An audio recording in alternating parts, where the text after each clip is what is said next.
Excellent. Welcome everybody to the next installment of the APDA Northwest Beyond Medication series. Last year, we decided we really wanted to do a series of workshops that were skill building workshops to help improve quality of life for people living with Parkinson's and their care partners or family members. So we've done things like nutrition, we did a hands-on helpful caregiving, we did something about keeping your voice strong, we did a workshop on beat the freeze, about freezing of gait, and now we are here back with our friend Heidi, who is an occupational therapist, and she did 2 workshops last year to pretty rave reviews. So we're very excited to have Heidi back to share tips and tricks on safety in particularly positioning and transferring people who are maybe needing mobility help and you are helping them as a caregiver. So I will be in the background. I'm going to turn my camera off. I think what we're going to do is Heidi and I decided that she does have some slides that she will be sharing with you, and I will send them out in a post-event email, but she's not going to use them so that you can see her full motion and her demonstrations throughout this program, and then we'll share them with you at the end. So thank you so much for being here, Heidi. We're very excited to present this information, and take it away. All right. Thank you so much for having me. It's great to be back here with all of you. And as Jen said, feel free to ask questions throughout. Put them in the chat. I can't see my chat because I'm going to be moving around, but Jen will let me know when you guys have questions, and I'll kind of let you know once I'm done with each section so we can kind of go through those. So today we're talking about safely assisting people with transfers and what you need to know to keep your loved one and yourself safe throughout the progression of Parkinson's disease. So when we talk about transfers, what do we mean by that? I'm talking about someone moving from one place to another place. So it could be from sitting to standing. It could be getting on and off the toilet, in and out of the shower, to and from the bed, in and out of a chair, from one chair to another chair, basically moving from one place to another. And how do we go about helping that person get from one place to another once it becomes more difficult? So we'll talk about how that process might change over time and what to keep in mind as those changes take place as different stages of Parkinson's may progress. So that is what we're talking about today.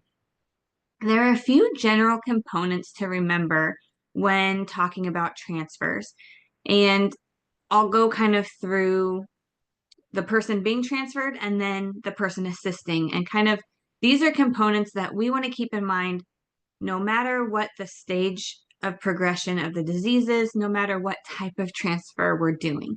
So I'm going to kind of sit, I think, right over here for this one. So I'm going to move Minnie Mouse. We'll be using her in a moment. So if I'm the person being transferred, there's a few things to keep in mind.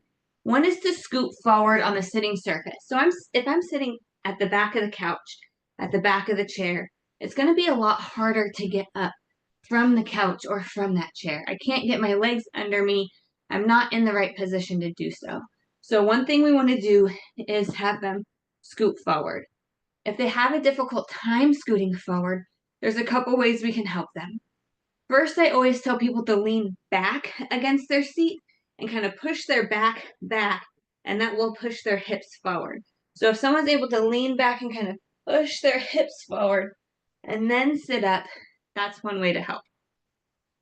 Another way is to kind of help them scoot one leg at a time, which I'll demonstrate in just a minute with Minnie Mouse. So we want to scoot forward on the seat, so we're sitting at the edge of the seat. The other thing to keep in mind is to bend our knees and tuck our feet back underneath us. We don't want our feet out in front of us. Even if I'm sitting at the front of the chair, it's going to be impossible to get up if my feet are in front of my body. I need my weight over my feet, so I need to bring them back underneath me. We want to so if I'm just standing straight up, at this point I would want to lean forward, get my nose over my toes. If I'm moving from here to here, I would want to bring my hip forward. That's closer to the direction I'm going. So if I'm turning to the right, I want my right hip to be more forward. If I'm turning to the left, like I'm going to come sit on this thing, I would want my left hip to be more forward. So I'm kind of at an angle now on the couch with my left hip a little more forward than my right because that's the way I'm going. And then you can't see my toes, but we want to turn your toes away from where you're going. So if I'm sitting here and I'm going to move to this pink box, pretend like my hands are my feet, okay? Because they're pretty much with my legs. So if I'm right here, that's fine. But if I kind of angle my feet a little bit, that's going to help, especially when someone has a harder time lifting up their feet and pivoting, and we need to just kind of scoot so that their feet will be in the right direction. And I will change my screen and kind of demonstrate that in a minute. But the main things we want to think about for the person who's going to be transferring, we want to scoot forward in our seat, tuck our feet back underneath us, bring one hip forward, turn our toes away from where we're going. So our heels are pointed towards where we're going, and then lean forward. And we will push up from whatever we're sitting on, pending the situation. But this is the position we want someone to be in when we're about to transfer. So things to think about if I'm the person assisting someone else in a transfer is to stay close to that person that I'm assisting and to keep my back straight and to bend at the hips and the knees. So if I am helping Minnie Mouse here and she's going to be transferring, I don't want to be all the way out here reaching over the chair to help her because that's too far of a distance. I'm not able to have the proper body mechanics. I want to get nice and close to Minnie Mouse here so my back can be straighter up and down rather than bending forward. And I want to bend at my hips and my knees if I'm going to assist her. So we'll demonstrate that more later. But the main thing to think about is if you're helping someone with any task or situation, whether it be dressing or showering or moving from one place to another or standing up, we want you to take care of you. And so make sure that your back is straight. You're close to the person you're helping. You're not leaning or bending over for prolonged periods of time. And that you're kind of bending at the hips and the knees, just like we're going to lift a box. We don't want to be bending. Any questions about either of those tips so far? Would you mind showing us on the other couch? Because everybody's right in front of where your legs were at. Like on the, like in the middle, right? Like there, here. Right there. Yeah. Can you show us? Let me move this. Okay, now you can see my feet kind of too. Yeah. I'm wearing dark socks. Next Yeah, time I'll wear bright yellow socks. So if I'm sitting in the back of my chair, it's going to be hard to get up. So I want to scoot forward. So I can either push my back against the chair and push my hips forward and then come up. On a big couch like this, that's still not quite enough distance. So I can also have someone kind of lean one way and move the opposite hip forward. So if I lean to my left, I'll move the right hip forward and just kind of scoot forward that way. So now I'm sitting at the edge of the chair. If my feet are out in front of me, it's going to be hard to stand up. So I want to tuck them back underneath me. So my feet are behind my knees. And when I'm leaning forward, my nose is over my toes. Now, if I'm going to go to this pink box here, I'm going towards my right. So I would want my right hip to come forward on the seat even more than the left. So now I'm a little bit angled because that will help decrease the distance we have to turn once we actually turn. So my right hip comes forward and then my feet. So if I was straight, I'm here. I'm bringing one hip forward and now I'm turning my toes even more. So they're kind of pointing towards this couch. That way when I stand up and now I'm here, my feet are already straight. I don't have to be like twisting them and they don't get caught up as we're going. So main things to think about: scoot forward, feet back, lean forward, one hip kind of in front of the other if we're going to another chair. And then if there's something to push up from, like if we have the if this was like the edge of the couch, I could push up from the edge of the couch to stand up.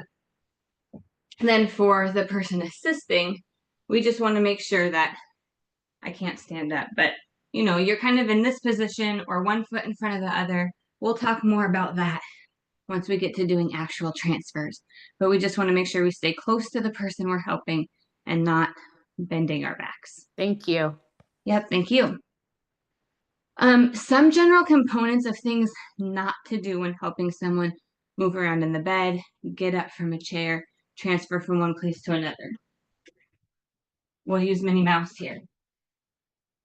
We don't want to pull someone up by the hands or by the arms like this, right? That could cause a lot of pain in the shoulders, in the elbows, and the wrists. We don't want to be pulling at those joints. If we're going to help someone lean forward, we want to make sure that we get our hand behind their back. And they can pull up on us. That's okay. Sometimes if someone's laying in bed and they want to get up, or if they're sitting and they want to move up, and I give Minnie Mouse my hand and she pulls herself up on my hand, that's okay. But I don't ever want to pull Minnie up with her hands, because then she just falls over and I don't want to hurt her shoulders. So don't ever pull someone up by the hands or lower down by the arms. We always want to get behind their shoulder, not in front of it. Another thing we don't want to do, which I know people probably do a lot, but sometimes it's hard to stand up, right? And we think, okay, I can't get up just like this, but maybe if I go 1, 2, 3, I can get up. But that causes momentum in a direction that we don't necessarily want to go. We don't want them to come forward. We want them to come upright.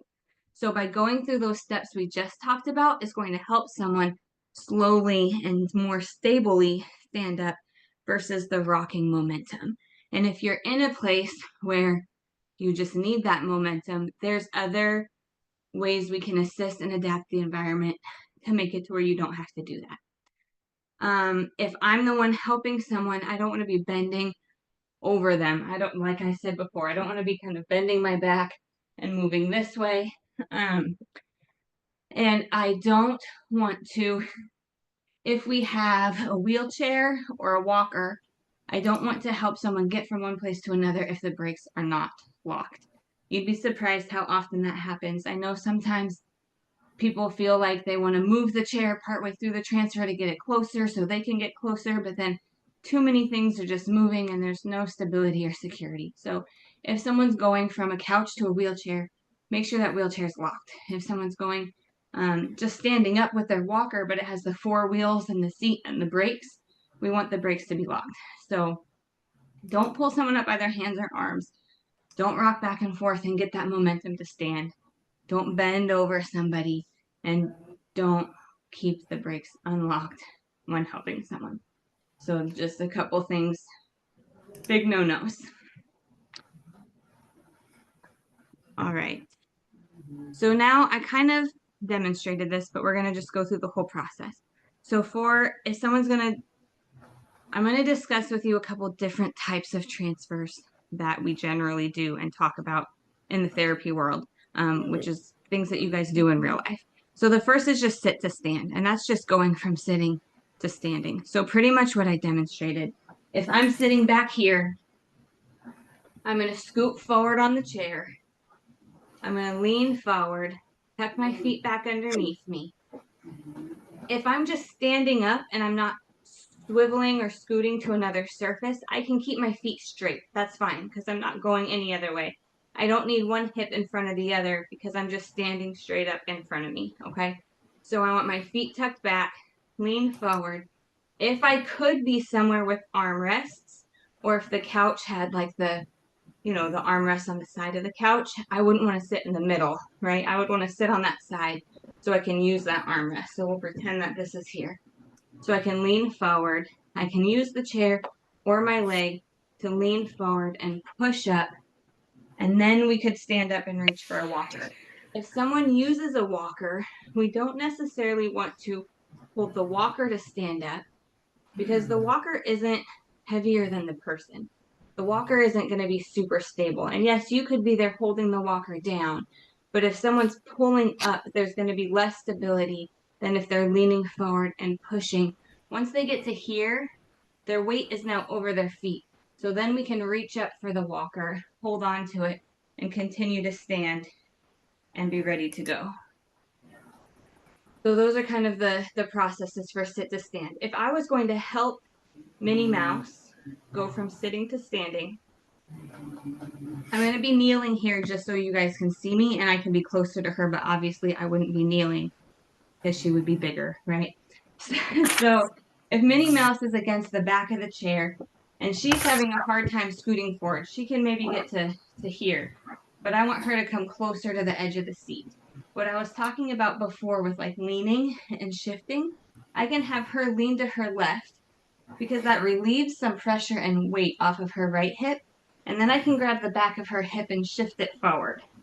Now she's kind of at this angle. I can have her do the same thing, lean to her right, and I'll take her left hip, grab behind it here, and kind of help shift it forward. If I were doing that from a standing position, I don't want to be bending over and pulling her, right? That's going to hurt my back. I need to have my legs apart or one in front of the other so I can bend and get closer and kind of help her scoot a little bit. Okay? So now she's sitting here. Minnie Mouse would, of course, have her feet touching the floor. And then we would bend the knees so they'd come back. She'd lean forward. Let me just show you one more thing. Next week, we'll talk about gait belts because I don't have one with me today. So I'm going to use my handy dandy belt and pretend that it's a gait belt. And we're just going to tuck this around Minnie Mouse nice and low around her hips. We don't want them up high. We don't want to pull their armpits. We don't want to pull their chest. We want the gait belt low and tight. Again, we'll go over that next week. But let's say she's sitting here and Minnie Mouse needs a little bit of help standing up. Even with those steps we went through, she's having a harder time getting up and she needs some assistance. So I would come and assist her from the side. So let's say she's leaning forward. She's going to push off of here. I'm going to come around this way. Again, I would be standing, but I'd be closer to her. So I'm going to kneel for now. And I'm going to grab the back of the gait belt or the back of her pants would work out also, depending on the type of pants someone's wearing. A lot of times I personally kind of grab someone's pants and gait belt together because the pants go all the way down around the bum, right? It helps lift from lower versus just pulling right at their belt, at their stomach. But we want to get a grab of the gait belt also, not just their pants because we don't want to rip their pants. But if Minnie Mouse is leaning forward and then she pushes up, I can just kind of help assist by giving her a little bit of lift from the back, and then she would be standing. If someone may not need the lift, but they might need a little bit of security. They might not feel totally stable. So sometimes all I do is put my hand on their back. I don't ever push forward because then someone would go forward, right? If I have the pants, we go straight up and that helps them lift up. If I'm not grabbing the pants and I'm just kind of supporting their back, it's just so that they know that I'm there, so that if they're moving forward and they're reaching for their walker and they're feeling a little unsteady, I'm there just to help support her. And that way, if I need to grab the gait belt and help, I can. But if I don't need to, they just know that I'm there to kind of give the little extra guidance that they might need to stand up. There are times that I'm helping people and they say they can't do it, they can't stand on their own. I'm literally barely touching their back, but it gives them the security they need to feel confident to stand up in that way. So they can do it, they just need a little bit of support. Any question? Oh, if someone has a walker, again, with the wheels and the seat and the brakes, make sure the brakes are locked. I've seen people before go to stand up and they grab the walker, and again, that momentum can just kind of take them. We want the walker to be something to help stabilize someone until they're steady and they're ready to walk, and then we can unlock those brakes and proceed forward. So anytime someone's about to sit down or about to stand up, we want those brakes locked. Cool? Dave, I'm doing a video thing, okay? Okay. So the next one we're going to talk about is called the stand pivot transfer. And that is essentially when someone stands up, probably with a walker, not always. It could be with just assist from somebody or by themselves. But we're going to stand pivot, so maybe take like 1 or 2 steps and then sit down in another chair. This could be going from a bed to a wheelchair, from a wheelchair to the couch, from the toilet to a chair, wherever they might be going. If it's a stand up, pivot, and sit down, this is a stand pivot. So this is when someone primarily puts their own weight on themselves. You're not having to lift them and move them, but you might need to help guide them through the process. So the sequence for the sit to stand would be the same, right? We would stand up and then have the walker in front of us. And then we would want to use the walker to either walk a couple steps to where we're going or turn.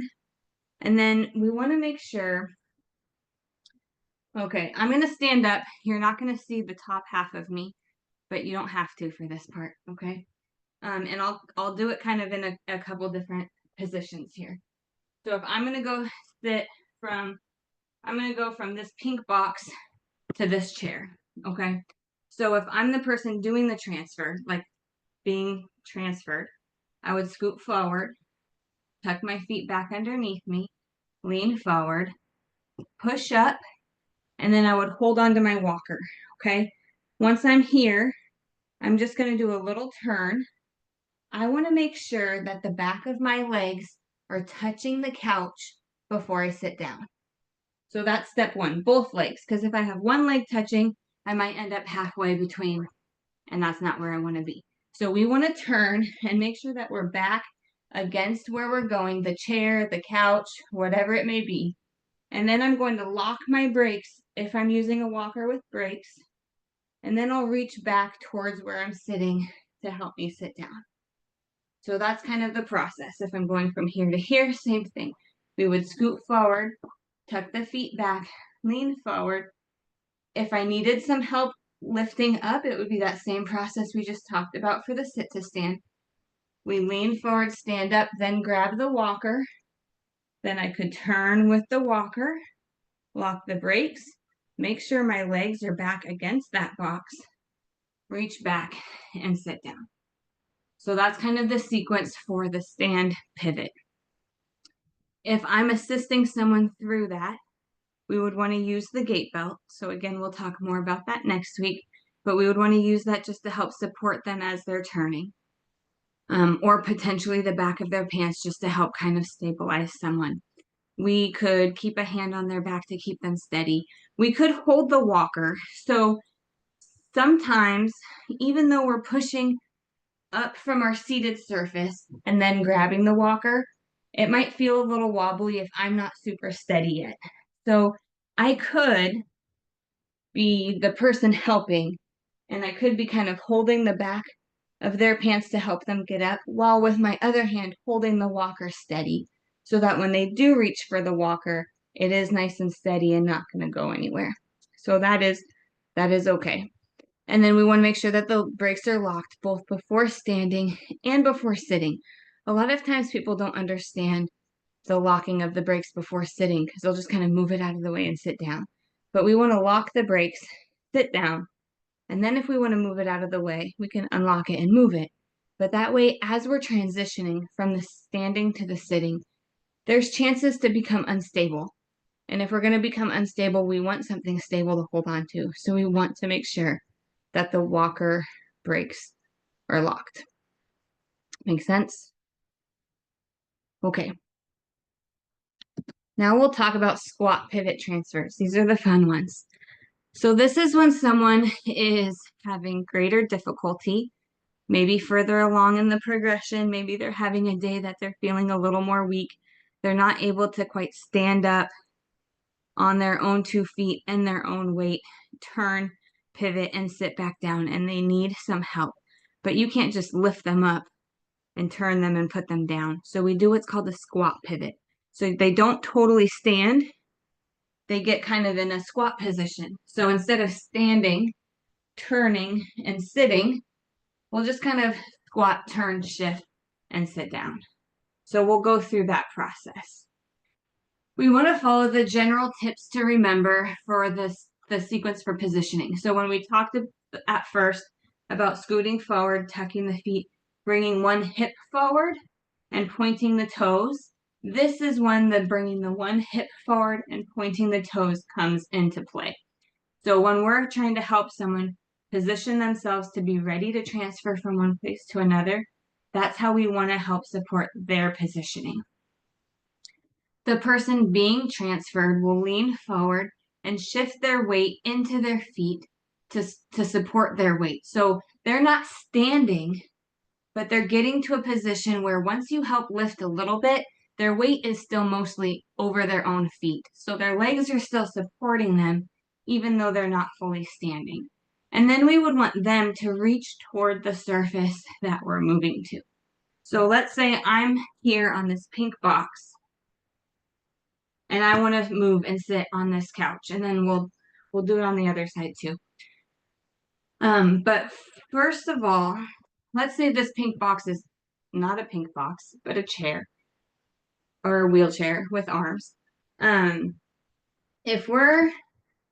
Let's have Minnie Mouse sitting here, okay? We want to also take into consideration the position of the chair to where you're going. So if you bring her up and she's pointed straight at where we're going, when we help her get up and turn, she has to do a full 180 to get to where she's going. But that's too much turning and too much work, especially if she's not able to stand up herself. If she's this way and we come up nice and close, this is better. But now she has like the 90 degrees, but things are just kind of in a position where her feet, I don't know if you could see, but her feet totally got tangled up there. So what we want to do is take this wheelchair box and this couch and put it at an angle. And I always kind of say like a pizza slice angle so that it's closer on the side that their bum is, so they don't have to move as far, but there's room out here for their legs so they're not getting tangled up. So not quite straight on, but at like a not 90-degree angle, whatever is about halfway between. But I just think of it as a pizza slice. So then when Minnie Mouse comes back and she's sitting here, I'm going to first demonstrate her motions, and then I'll demonstrate how I would help her. Okay, so she would scoot forward. Her feet would be touching the floor. She is turning towards her right. So she wants to move her right hip forward even a little more than the left. So now she's kind of at an angle on her chair. Then when we come help her, she's going to lean forward and she's going to reach with her right hand toward the surface where we're going. Let's say this is the wheelchair and there's an armrest over here. She's going to reach for the right armrest with her right hand. So I would help her get up and turn. She's going to reach just to kind of help that direction, and then she gets here. So let's say for a second that Minnie Mouse is sitting here on the couch, and she's going to come sit on this pink box wheelchair. Many wheelchairs, you're able to either flip back the armrests or take off the armrests. So if you have someone that uses a wheelchair, I would definitely take a look at it. And there's usually, if they're a flip back, like a little button towards the front of it that you can push and flip it back. Or if it's one that comes off, there's usually a little tab button at front and back. And you kind of push that in and you can wiggle it off. So if I'm going to transfer from this wheelchair box to this couch, I would want doing a squat pivot transfer. I'm not standing fully. I'm just kind of bending forward. To prevent that armrest from getting in the way of my bum as I'm turning, I would want to flip the armrest back or take it off. That way I have an armrest on this side to push up from, but there's nothing in my way here. So if I was being transferred, I would scoot forward on my chair, scoot my right hip forward, turn my toes toward the left. So my heels are pointed where I'm going. And I would lean forward, get my nose over my toes, reach with my right hand for the right side of the couch. Use my left hand to push up on the armrest that is here, if there is one. And so I can help in the process, and then the person helping me can help by just shifting my hips, and then I can sit down. So that was me doing it. I'll go back this way, and then I'll do it with Minnie Mouse, and then we'll go to the other side of the couch. So if I'm sitting here, I have this pizza slice angle between the chair and the couch. I would scoot forward, bring my left hip forward, turn my toes to the right, lean forward. At this point, there's no armrest here, but we're pretending that there is an armrest here, okay? So then I can reach and try to hold on to that armrest. I might not be able to grab it from where I'm sitting because wheelchairs are bigger than a pink box, but I can at least reach toward it. So once I get lifted up and start turning, I can grab that armrest and pull myself over to sit down. So that's kind of the sequence of a squat pivot for the person who's actually moving from one place to another. Something to keep in mind, I know this is maybe a lot, and without being able to see everything, that's why we're just going to do repetition, and you have the video to kind of check it out. But I will also send out the slides, which kind of talks about step by step each of these types of transfers as well. So it's one smooth motion. It's different than the stand pivot. You're not standing, turning, sitting. Once you lean forward and then you get up, it's one smooth motion until you sit down. We're not really stopping in the middle because we're just kind of partially getting the weight on the feet and turning someone's hips. We want to make sure that we're staying close to the person that we're transferring. We want to keep our back straight. We can we will, most likely, take a step as we turn with someone, which I'll show you in just a minute, because I don't want you bending forward and twisting your back. We want to be taking a step so that your back is staying straight. We'll use the gait belt, and then we will kind of help lift and guide the person. So we're helping to lift them a little bit so their weight gets in their feet, and then we're just guiding the hips. Their feet aren't necessarily taking steps or moving, and that's why we want their feet angled before they get up so that we don't twist their ankles as we're turning. And then we want to make sure to remove or flip up armrests if applicable on a wheelchair wherever we're going. So I'm going to show you with Minnie Mouse, and then I'm going to show you a couple other things with the feet. We'll kind of change the camera angle. So first I'm going to have Minnie Mouse sit here. And I'm going to turn her to sit on this chair. So her back is going to be to you. So you can see my movements as we go. So first I'll move. You can see her. So if this were a chair, it would be pointing this way, right? This is the front of the chair. This is the left side of the chair. Over here is the right side of the chair. So I would remove this left armrest. I would help Minnie Mouse scoot forward on the couch, and I'm going to help her right hip be even more forward because we're moving to the right. I would help her feet kind of adjust and turn her feet away from where she's going. Turn her toes towards the right so her heels are towards the chair that we're going to. Then I would come here, and I'm going to be up close and personal with Minnie Mouse. I'm going to kind of give her a hug. And there's a couple different things you can do with your feet, which I'll show you at a better camera angle in a minute. But I typically like to put one leg in front and one in back. And the one that's in front is generally between their legs. So if Minnie Mouse is here, my knee kind of gets between her legs a little bit. And this just helps me be able to guide them with what we're doing. Let's see. Okay, so she's sitting here. We're turning this way. Her toes are pointed away from where she's going. I'm going to come in here up close to Minnie Mouse. My knees are bent. I'm going to grab her waistband and her belt. She's going to reach towards where we're going. She's going to lean forward. And I'll say 1, 2, 3. I just kind of straighten out my knees a little bit, right? That's how I lift her. I'm not pulling up with my arms. I'm lifting with my legs. I pivot my feet, or I take a step, and then we sit her down where she's facing this way. So I don't want you guys going out and lifting people and moving them in a way that's going to get you hurt.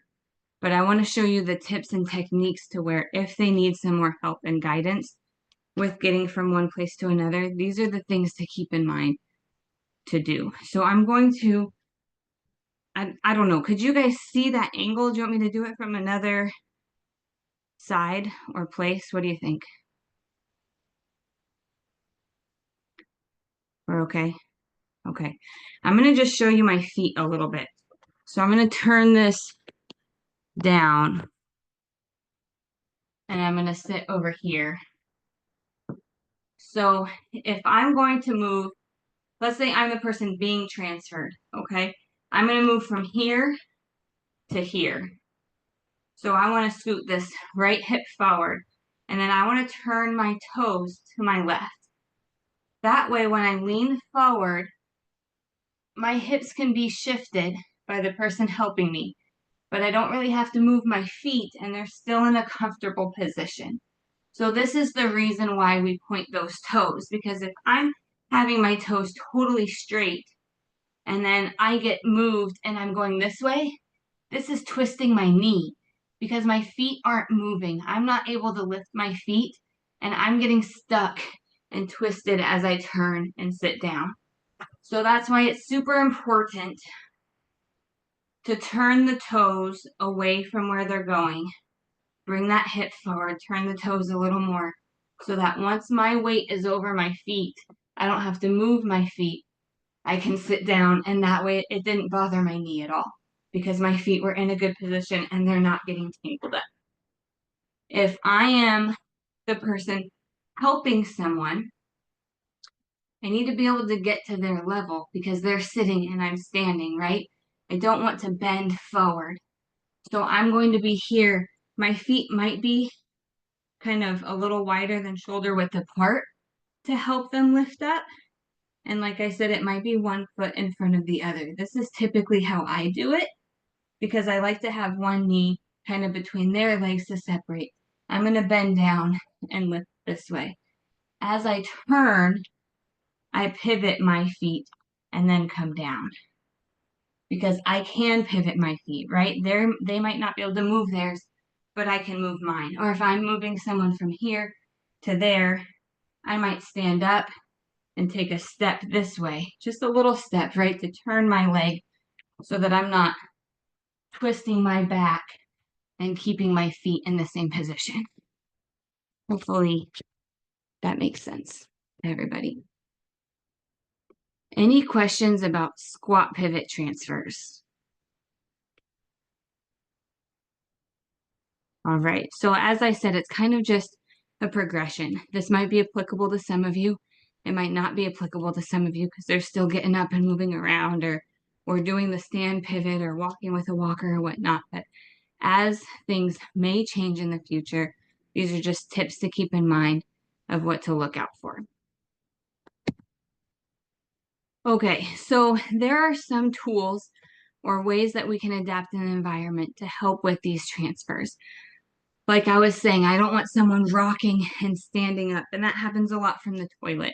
So if someone has a hard time standing from a toilet, we can maybe there's a situation where we can place a grab bar safely on the wall and have that secure, and they can use the grab bar to help them stand up. If you're not able to use a grab bar, they have what's called a toilet safety frame. And I think I will share my screen in a second and show you some of these things. And that just kind of connects to the toilet, comes out, and there's bars that come up and go down to the floor. So it just connects to the toilet, and you can push up from there to help give you something to push onto. We can get a toilet seat riser to raise the height of the toilet so it's easier to lean forward and stand up.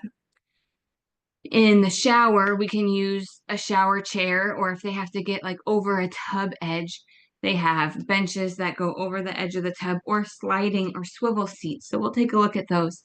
And then on grab bars, if they're slippery in the shower, they have grab bar covers, which are really cool. So I think what I'll do really quick is just show you some of these things. Any questions while I look this up? Oh, this is already on here. Look at that. Feel free to unmute yourself if you have a question, or you can use the chat to type it up. I have a question. What do you, oh, yes, I need to touch the camera now. What do you think of those chairs like at Lazy Boy that kind of, they're electric and they push you up? Those are good. I think that those are fine. There's mixed feelings about those. If someone can get up, but they use the lift all the time to help them get up, they're never using their own muscles. And so someone can become weaker by using that. But I feel like if someone uses it appropriately and doesn't lift it all the way, but lifts it a little bit of the way to give them a little bit of an oomph, standing from a higher surface is going to be easier. And in my opinion, if someone's able to get up and down with that assist, whereas without the assist, they wouldn't, and they would be sitting there all day, I'd rather them be getting up and down with that assist.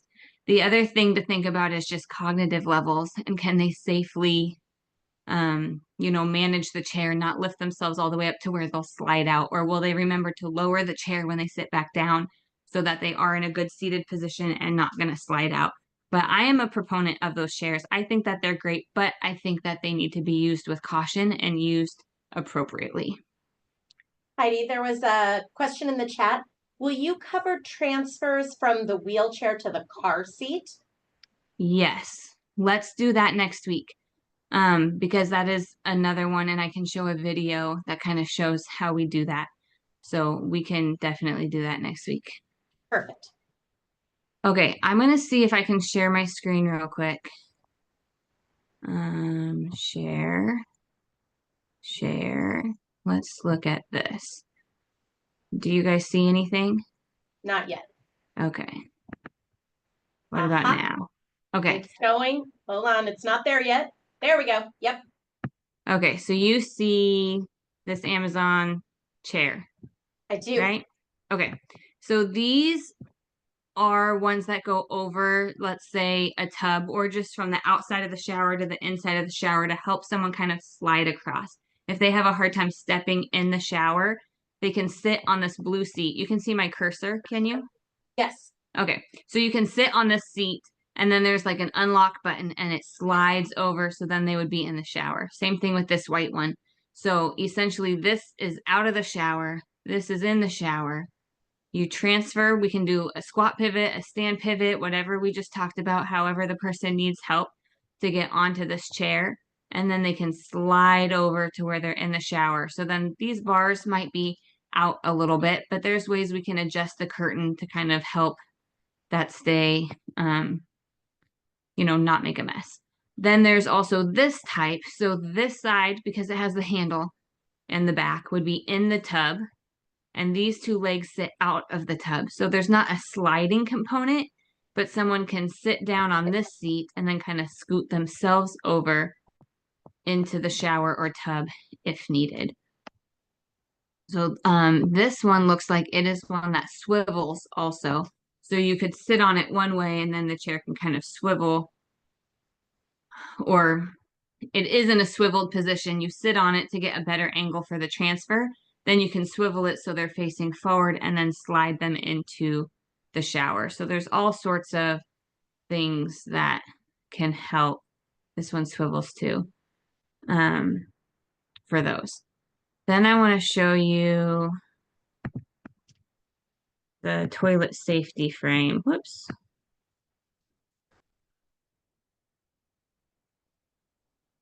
So this is if you don't have grab bars, but someone needs something to push up on to stand up. There's not anything for them to grab onto. Maybe you have a toilet seat riser, maybe you don't, but these bars can help. So this kind connects to the back of the toilet, just where you screw in the toilet seat. and then the bars come up, come forward, and then down, and they hit the ground. So I will say that they tend to be a little wobbly side to side, but they're not going anywhere. As long as you're pushing down when you're standing, they go all the way to the ground. They're plenty sturdy. They're just a little bit wobbly because of the way that they are connected. There's this kind too, that's kind of like a stand-free one. It's not connected to the back of the toilet. I don't like them as much because if one side is pushed on, it could tip, or if it's pushed forward, they're just not as sturdy because they're not screwed into anything. So I don't love them very much. So there's a lot of those. All of these are these freestanding ones. Not saying you can't get them, but I don't like them as much.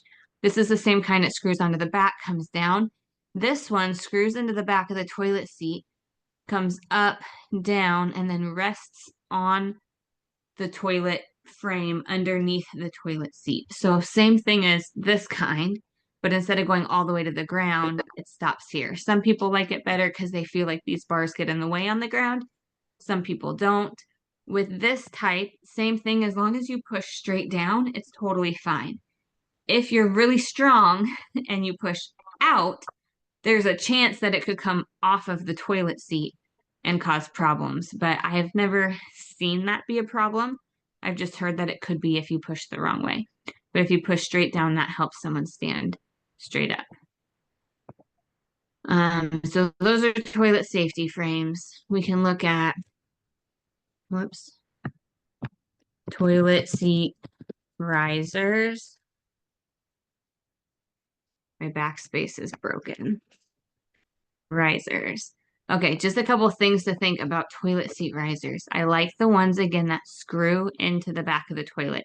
So this one flips up to help with cleaning. So some people really like that, but you can see the holes that screws into the back of the toilet. This one looks like it also does screw into the back of the toilet. There are this type, and this just kind of sits on top and then has a screw to tighten it to the toilet, but it's not screwed in. So again, if you're really strong, or especially this kind with the screw in front and the handles, I don't love, because if you push again on one side more than the other, it could come loose and the toilet seat might tip. If there's also ones that have like the screw tab, but on either side of the toilet, just to kind of pinch it. They're just not great at staying where we need them to stay. So we like the kind that screw in where the back of the toilet seat screws in here or here. Also, this is the kind that has the screws on the sides, so I don't love those. This one's great, it screws in the back, but you can probably put your own cover over it like this. So those are just some ways to help kind of with the sit to stand process for transfers if someone has a hard time getting up and you need some supplies or assistance to kind of help with that. Any questions about any of those? Yeah, Mary, you can unmute yourself. There we go. What is there a particular gait belt that you recommend, or just go on and look? And yeah, there's not. Let's look real quick and see what we can find. If I find something, I'll share my screen. Oh my goodness, preferably the easiest to adjust or use. Yeah. You know. So, okay, let me get back here so I can share my screen again. Here. Okay, you guys can see these? Not yet. Yeah. So this is the standard type of gait belt that... Oh, hold on, it's not going yet, Heidi. Oh, there we go. There it goes. Okay. This is the standard type of gait belt that's in a lot, like when I go to the skilled nursing facility, this is what everybody has. And it is, once you get the hang of how to do it, which I'll show you next week, it's pretty simple. And it's easy to tighten and to get on. So I like those. Sometimes I'll put it on someone and we'll tighten it and then we'll stand up and then I'll kind of re-tighten it, because once we change position, especially if someone's like going from sitting to standing and then they're going to walk, we might want to adjust it. So I could show you that. But there's all sorts of cool ones. Like this kind is just fine. And it's nice because it has different loops. So if you want to help someone by kind of grabbing the loops and that's easier to hold on to, I think that's great. The only thing I've noticed is with some of these ones that are loops, it's a buckle like this versus, you know, a little clip. And sometimes they're harder to get the right tightness because Right. they're hard to buckle. You know, it's easier to buckle and then tighten, but this type is easier to like tighten and then buckle, but you can't tighten and then buckle because then you won't get it shut, if that makes sense. I just find Yes. this kind easier to adjust the tightness versus a buckle. That doesn't mean that it doesn't work. Whoops. And I do really love the kind with the handles. I think that they're really handy and nifty. I don't know, these all show the back, so I don't know what the front is like, but I feel like it's probably a buckle. But if they made any that was like this with the loops, that would be awesome. So Thank you. yeah, in terms of is there a best kind? No, but just to keep that in mind, the tightening and how to buckle it appropriately, with Right. whatever type that you choose. Okay, thanks. Yep. Any last questions about anything? Cool. We did pretty good on time again, Jen. We did. Good work. I don't even So Heidi has, I guess I'll come back. I don't have come to back be, to us. I don't know where my thing is. You can't see me. Oh, look at that. Hi. Heidi has some slides that kind of go over what she talked about today. I am going to be sending all of you a recording of the video as well as the slides that we have done. So I'm going to go ahead and stop my recording. So if you watch this, I'm glad you made it today. And thank you for those of you who watched it on YouTube but weren't here live.